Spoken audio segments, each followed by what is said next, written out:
A convenience or personal touch, commute or the freedom to talk from anywhere. Virtual therapy or in-person therapy. The mental comparison is ongoing as using a screen rather than sitting in an office. Counselors and those being counseled agree there are pros and cons to both. Well, Queen City News reporter Will Lewis has more on the value of virtual.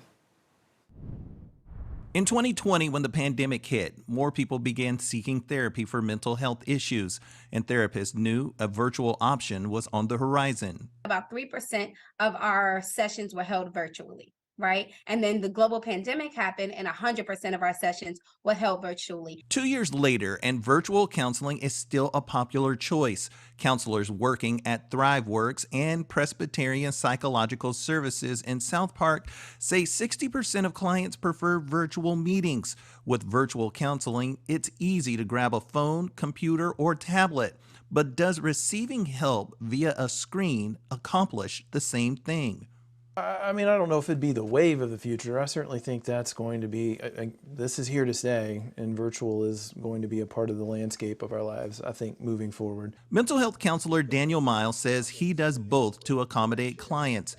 And do you prefer in-person or virtual counseling is the first question he asks before taking on a new client.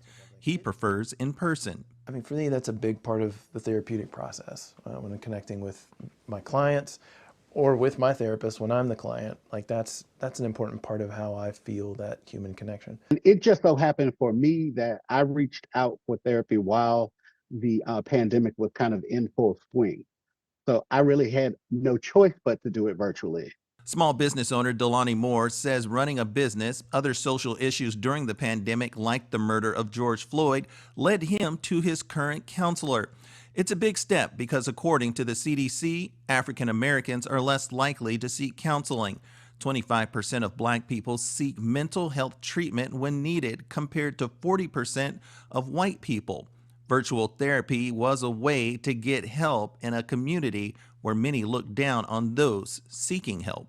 The idea that we can kind of close ourselves in a room or go in our car and be able to talk to somebody does open up opportunities for us to kind of try that out and to, kind of get our feet wet in it. When I hear a person mention that they are, first of all, receiving therapy, there's this sense of appreciation for hearing that.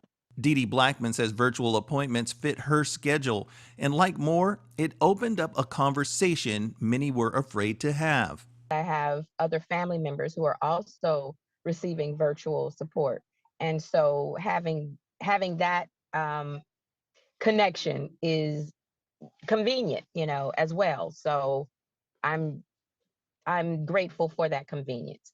With everything, there are pros and cons. Connection issues, loss of eye contact, and people getting easily distracted.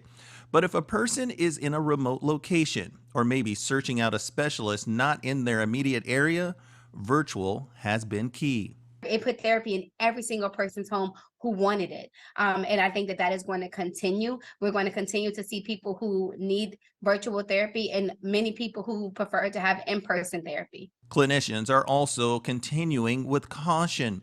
All say virtual doesn't work for everyone. Substance abuse is an easy one to pick on, but it could be any number of things. It could be depression, it could be anxiety, it could be PTSD. Counselors say they have done like most and pivoted.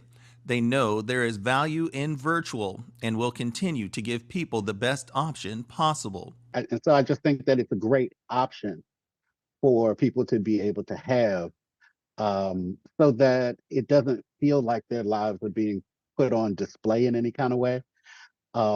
They can just kind of go to a private space. What helps people heal is their desire to show up and do the work.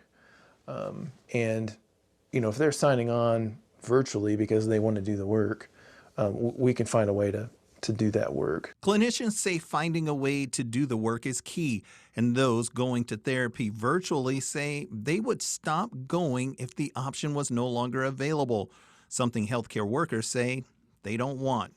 Will Lewis, Queen City News.